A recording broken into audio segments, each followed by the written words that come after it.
আজ আমরা চলে গেছিলাম সেই ভাইরাল হওয়া সরস্বতী মাকে দেখতে। দেখুন মাকে কত কিউট লাগছে, কত সুন্দর লাগছে। ঠাকুরের প্যান্ডেলগুলো একেবারে রঙিন হয়ে উঠেছে। তাহলে আমি বাদ থাকি কেন? আমিও সেজে নিলাম খুব সুন্দর করে মায়ের শাড়ি পরে, কারণ সরস্বতী পূজা মানেই কিন্তু মায়ের শাড়ি। মায়ের শাড়িতে মেয়েদেরকে বড্ড মানায়। বেরিয়ে পড়লাম মায়ের সাথে স্কুলের উদ্দেশ্যে।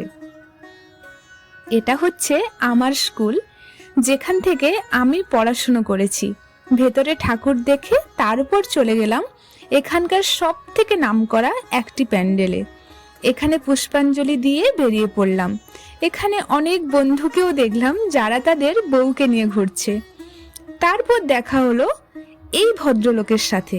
দেখুন, একেবারে নীল পাঞ্জাবি, হাতে ঘড়ি, ব্রেসলেট, আলাদাই ব্যাপার। ইনার দাবি হচ্ছে ফুচকা খাবে, নয়তো মাটিতে লটাগড়ি খাবে। এই ভয়ে আমরাও চলে গেলাম ফুচকা দোকানে। খেয়ে নিলাম একেবারে ঝাল ঝাল ফুচকা।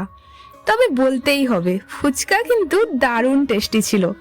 তেঁতুল জলে লেবু দিয়ে ঝাল ঝাল আলুর সাথে ফুচকা, এটা কিন্তু আলাদাই ব্যাপার। কিন্তু ইনি তো ঝাল খান না। তারপর ইনি বলছেন, পিপি আমার হাতের ঘড়িটা দেখাও। এই ঘড়িতে বিশ্বাস করুন মঙ্গল গ্রহে টাইম দেখায়। দেখুন এই বাচ্চা মেয়েদেরকে কত সুন্দর শাড়ি পরেছে, সাথে খোঁপাতে ফুল, একেবারে সরস্বতী মা লাগছে। আমরা বাঙালি বস, পূজা মানেই ঘুরতে যাওয়া। টোটো নামক এক্সপ্রেসে উঠে নানান প্যান্ডেলে পরিদর্শন করা।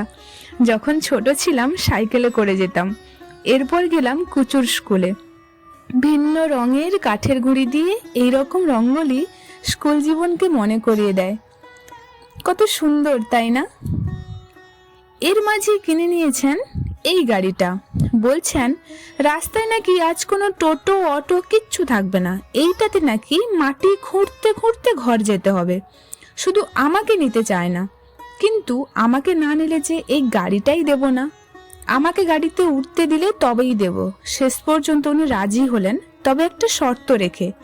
শর্তটা হলো তোমাকে আর মেকআপ করা যাবে না, কারণ আমাকে মেকআপে দেখলে নাকি ওর ভয় লাগে। আমাকে নাকি চিনতেই পারে না। ঠিক আছে, রাজি হলাম এটা বলে যে ঘুমানোর সময় শুধু মেকআপ করব না। উনিও হ্যাপি, আমিও হ্যাপি। তাই উনি নাচতে নাচতে বেরিয়ে পড়লেন ঘরের উদ্দেশ্যে। কিন্তু আপনি যাই করে নেন, গাড়ি কিন্তু ও ছাড়বে না। কিন্তু এদিকে আমার মা একটু চিন্তিত। হয়তো মনে মনে দেবীকে প্রার্থনা করছেন, আমার মেয়েকে একটু শান্ত করে দাও মা, এত চঞ্চল, আমার কথা একবারেই শোনে না, পুরো মাথা খারাপ করে দেয়। আমাদের অভিজ্ঞতা এতটুকুই। আপনাদের পুজো কেমন কাটলো জানান কিন্তু। টাটা।